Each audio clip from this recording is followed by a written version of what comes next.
All right, so as you know, I cover the 49ers. I don't watch every game every week, don't watch every quarterback every week, but yet there are times when I'm asked about Brock Purdy, where does he rank among NFL quarterbacks? And it's always a difficult question because how are we judging these quarterbacks? It really is an apples and oranges kinds of thing because, are you trying to project what one quarterback would be in another system, or are we just saying the circumstances that that quarterback has is how solely we're judging him? So therefore, you would almost just look at the stats and go, well, this guy's passer rating was here, this guy's QBR was here, and that's how you rank him. So that was kind of the question I had for Chris Sims over at NBC Sports. Obviously, you know who Chris Sims is, and he's coming out with his quarterback rankings right now, and he is yet to disclose where Brock Purdy is. Although I had him for the podcast interview, 40 Hours Talk, anywhere you get your podcast, NBC Sports Bay Area. And he said that Purdy, did a spoiler alert. Brock Purdy is in his top 15, and that's an improvement over where Brock Purdy was last year, which was 17.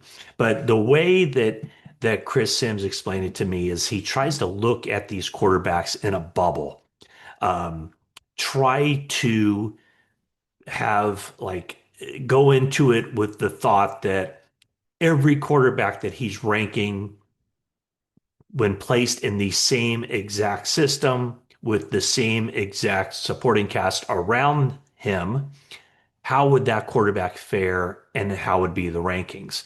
And so that kind of also got me thinking about, all systems are not created equal. And I don't know that Kyle Shanahan is a genius, and that his system is so much different than anybody else's. But around the NFL, he does seem to have, or he has earned a lot of respect as far as that system go. And his system is probably a bit more complex than other people's systems because there aren't like check with me's, there aren't changing plays at the line of scrimmage, there aren't audibles where if the quarterback comes to the line of scrimmage and a play call is designed to attack a particular defense, the quarterback in this system doesn't just automatically check to the next play or check to a play that is designed to beat what he anticipates the coverage being. In this system, theoretically, all the answers are in every play. So, in other words, if this play is designed to beat this coverage, if the defense rolls into a different coverage or shows a different coverage pre-snap, that's an alert to the quarterback and to the receivers to uh, make adjustments on the fly. And so that's where I see Brock Purdy being probably at his best is, and again, it's hard for me to compare this with other quarterbacks in the league. So I probably have a better idea of what the 49ers are doing than say what the Chargers ask of Justin Herbert or what the Buccaneers ask of Baker Mayfield. And so it just seems to me that maybe that's why there's still some people out there who don't think that Brock Purdy is all of that. I mean, after all, he was the 262nd pick in the NFL draft in 2022, which means that seven teams, or for 7 rounds, 31 teams passed on him. And the 49ers, the team that ended up picking him, and is like, oh, what a great draft pick, they passed on him so many different times. And so clearly they had no idea that Brock Purdy was going to be anywhere near what he has been through his first 3 seasons with the 49ers. But where Brock Purdy, I think, really stands out and why he's successful in the 49ers offense is because of the stuff you can't measure. And by the way, it looked like he was spinning the ball with a tight spiral. And I thought he looked pretty good at the 49ers offseason program during OTAs last week when I saw him. But it's also been, what, 5 months since I've seen him throw a football. So, is his arm strength better than it was when we last saw him? I don't know. Kind of difficult to tell, but it did look, like I said, like he was spinning the ball pretty well, good tight spiral and all that. But I think where Brock Purdy kind of distinguishes himself with the ability to take what's drawn up on the board and apply it to a game situation. And whether that's being able to quickly identify the defense, and then matching that with the routes that are run to know where those open windows are going to be, and then throwing the ball with anticipation and rhythm and timing and everything else. So it might look easy, but the hard part is all the stuff that comes before the actual throwing of the football to determine where you go with the ball at the time of, when you have to make that decision.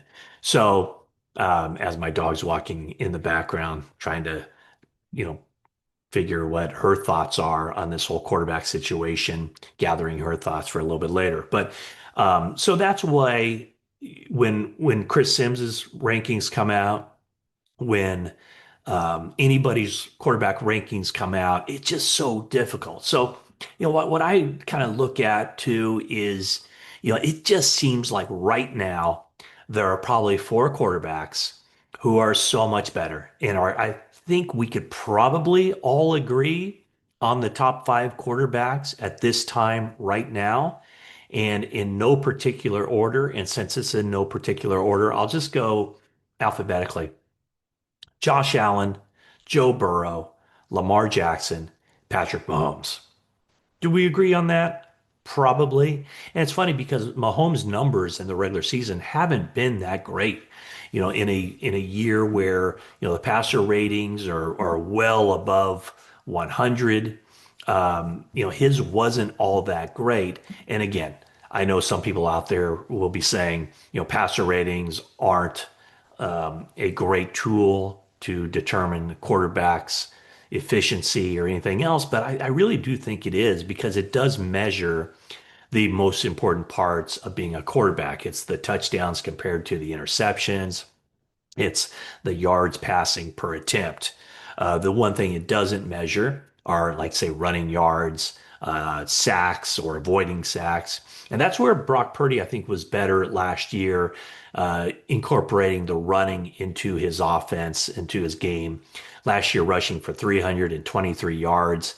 He had 5 touchdowns rushing, 33 first downs on 66 rushes. And frankly, I don't know how many of those 66 rushes were kneel downs, but a very high conversion rate as far as picking up first downs with his legs. So after the big four of Allen, Burrow, Jackson, and Mahomes, then I would put Purdy, I think, in that next group. And it's a group of, say, 6 players. And those 6 players, again, in no particular order: Justin Herbert, Jalen Hurts, Baker Mayfield, Jared Goff, Jaden Daniels. Maybe you put somebody else in there, but I think that Jordan Love, yeah, let's put Jordan Love in there. Even though I think that if you're looking at what Brock Purdy has done, he's accomplished more than Jordan Love. He's accomplished more than Trevor Lawrence. So anyway, when you look at the off season last year, not the off season that we're in right now, but the so-called down year, let's put it that way, that Brock Purdy had last year, um, where he's definitely has to improve cutting down on the interceptions. And maybe that is a product of not having the great physical tools. But last year, with 12 interceptions, that was tied for fourth most, 5 players tied for fourth most interceptions in the NFL. That's where Brock Purdy, I think, really has to improve, cut down on those giveaways.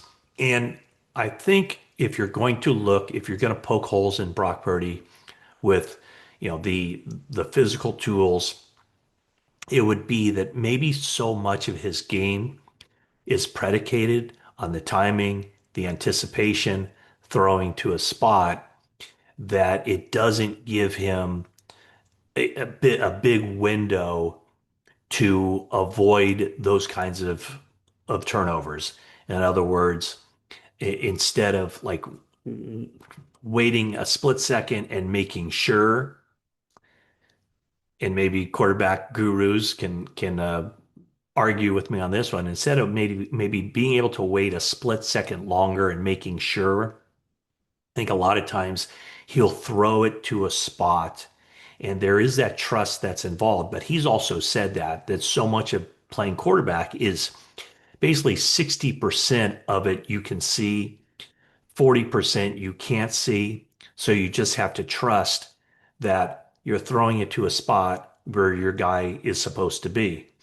And if there's a lack of timing, or the receiver gets thrown off his route just a little bit, or there's incidental contact or not incidental contact that disrupts the timing of a play, then that's where there's the greatest risk of the turnovers happening. So that would be an area where I would say that Brock Purdy has done very little wrong since he's been the quarterback of the 49ers, but cutting down on the takeaways, or the giveaways, I should say, is a big part of that. So when you look at where he was last year, the passer rating, 12th in the league at 96.1. He hasn't had enough games or passes to qualify, but right now his career passer rating would be number one in NFL history at over 100, well over 100. But last year, third in the NFL with an 8.5 yards per attempt average. That's really darn good. And then QBR, and I don't even know all the elements of QBR, but it does factor in sacks, does factor in running. It's supposed to factor in all elements of quarterback play. Seventh in the NFL last year in quarterback rating, or QBR. So just something to keep an eye on. Check out my interview with Chris Sims. That should be coming up. Maybe, so today's Monday. So a little bit later in the day, it should drop 49ers Talk. Myself, Jennifer Lee Chan, anywhere you get your podcasts, and it'll also be here on YouTube. But I do think that it was a good conversation I had with Chris Sims as far as kind of dissecting the quarterback play, the challenges that he feels that he faces when he's putting together those ratings. We also talked a little bit about Mac Jones. And yes, Chris Sims is still very high on Mac Jones, still believes the 49ers should have taken him number 3 overall, and said he even saw some things last year with Jacksonville in kind of not a great situation for a quarterback to succeed in. But he said he felt like he saw some good things from Mac Jones last year with Jacksonville. Now Mac Jones comes to the 49ers to serve as Brock Purdy's backup. The other part of this whole thing is that obviously timely, because Brock Purdy has signed his big money contract, but making, 100 million fully guaranteed, an average of 53 million over the life of the extension. Does it put more pressure on Brock Purdy, or does it let him play more carefree? One of the things that I've been impressed with Brock Purdy is his whole, and now it's kind of a cliche, but he's one of the first guys I think I heard say this, was that be where your feet are. Now you hear everybody say, stay in the moment, be where your feet are. But he says that that was what he used during the postseason of 2023 to keep that pressure from getting to him in the postseason when they won a couple of games, comeback games, which Brock Purdy engineered those comebacks. Obviously, the defense made some plays as well. Total team effort, of course, but um, not thinking about the past, not thinking about the future. It's just being in the moment and just taking every play as it comes, reading the defense, going through the progressions, all of that. So Brock Purdy, if he can just keep that mentality, not get caught up in the pressure of being now the $53 million a year quarterback. But what Chris Sims said, and there's a lot of merit to this, is that he felt the most pressure on Purdy was last year, because the 49ers could not touch his contract due to the CBA. They couldn't touch his contract after year one. They couldn't touch it after year two when he finished fourth in the MVP voting. And due to the CBA, the only time they could give him a new contract was after year three. So therefore, year three was the big one for Brock Purdy. Did he grow in some areas? Absolutely. Did he not grow in other areas? Did he have less production in other areas than he did in 2023? Absolutely. But he made it through the season, and the 49ers still determined, I think, halfway through the year or somewhere in maybe early December, that he was going to be the guy. They wanted to get this deal done. They see him as the quarterback of now, the quarterback of the future, the leader of now, the leader of the future. And so they made that determination that they were going to give him that big money deal. And so, in Chris Sims' estimation, the pressure is off, and now he can just let her rip like he did more in 2023. So that's kind of a quick rundown on what I kind of see as how Brock Purdy fits into the overall quarterback rankings, if you will, the hierarchy of quarterbacks in the NFL. Let's keep an eye out for Chris Sims' rankings about where Brock Purdy is this year. So that's the quick rundown. Thank you so much for watching this video. Please give me a like on this channel and a subscription if you haven't already. And that is it for now. And also, yeah, I want to hear what you have to say about where Brock Purdy ranks and how you go about ranking the quarterbacks in the NFL. Because, as I said, all systems, all situations, all supporting casts, all offenses, all things that quarterbacks are being asked to do, none of those are created equal. All right, that's it for now.